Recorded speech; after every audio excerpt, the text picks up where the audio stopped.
माननीय श्रीमती महुआ माझी जी।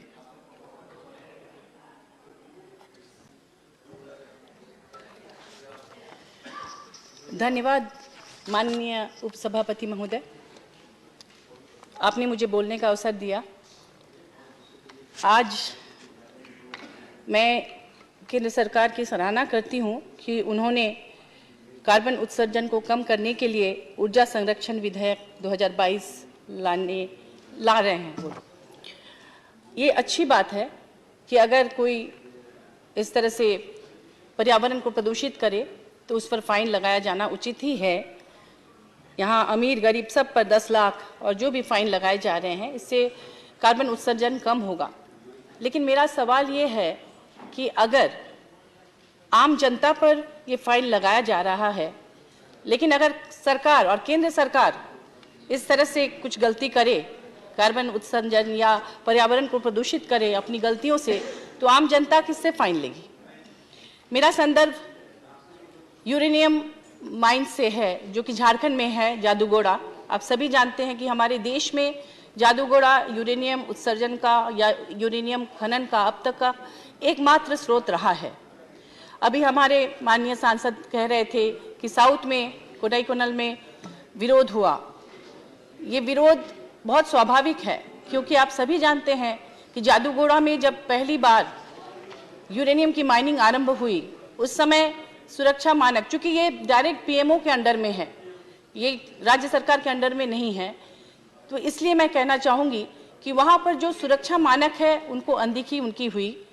और उससे वहाँ जैसे जापान में हिरोशिमा नागासाकी में बमबारी होने के बाद जिस तरह की विकलांगता देखने को मिली आने वाले कई पीढ़ियों तक, उस तरह की विकलांगता जादूगोड़ा की जो आदिवासी हैं उनमें देखी गई और अभी भी उसका प्रभाव है। क्योंकि हम सभी जानते हैं कि जब यूरेनियम को धरती से निकाला जाता है, उसका खनन होता है, तो उसे निकाल के जहाँ पर रखा जाता है, उसके बाद से उसका प्रदूषण फैलता रहता है और लाखों सालों तक वो होता ही रहता है। वो गन शॉट की तरह वो प्रदूषण फैलता रहता है। आज भी आप जाकर देखेंगे कि जादूगोड़ा जैसे जो भी माइंस उस इलाके में हैं, वहाँ पर जहाँ जहाँ पत्थर जमीन के अंदर से निकाल कर रखे गए हैं, क्योंकि उनको ट्रीटमेंट प्लांट जो है वहाँ पर ले जाने से पहले सालों तक वहाँ पर उनका ढेर लगा रहता है पहाड़ की तरह। वहाँ जब बारिश होती है तो बारिश के साथ वो जो यूरेनियम के जो भी कण हैं वो पानी में धुलकर, वहाँ लोकल नदी है गारो नदी, उस नदी में जाती है और वो नदी स्वर्णरेखा नदी में जाकर मिलती है। और स्वर्णरेखा नदी बंगाल, बिहार, झारखंड से होते हुए बे ऑफ बंगाल तक जाती है और वहाँ जाते जाते लाखों करोड़ों लोगों को वो संक्रमित करती है और पर्यावरण को भी प्रदूषित करती है। जादूगोड़ा के इलाके में सिर्फ इंसान ही नहीं, बल्कि वहाँ की वनस्पति, वहाँ के जो मछलियाँ हैं, वहाँ के पशु पक्षी, सभी लोग रेडिएशन से प्रभावित होते रहे हैं। इस पर अगर आप देखना चाहें तो एक बहुत अच्छी फिल्म है बुद्धा वेव सिंह जादूगोड़ा। आपने देखा होगा कि उस पर भी काम हुआ है कि किस तरह से वहाँ पर अनदेखी की जा रही है सुरक्षा मानकों की। और यूरेनियम इतना खतरनाक खनिज है कि जो उसके संपर्क में आता है वो कहीं ना कहीं उससे प्रभावित होता है।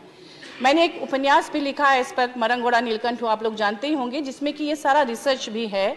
और उसमें देखा गया कि जादूगोड़ा चूँकि जमशेदपुर से 25-30 किलोमीटर की दूरी में है, तो एक समय देखा गया कि जमशेदपुर में 6 महीने के अंदर 600 से ज़्यादा बच्चे से संक्रमित पाए गए।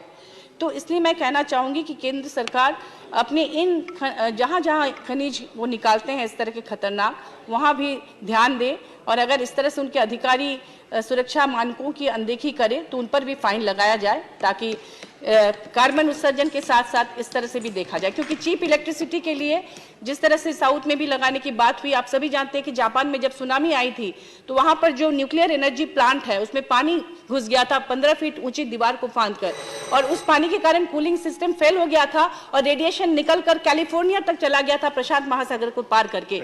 और अमेरिका ने सबसे बड़ा अपना जनरेटर भेजा था उसे ठंडा करने के लिए, अदरवाइज अब तक पूरी दुनिया तबाह हो जाती। धन्यवाद। धन्यवाद। Thank you.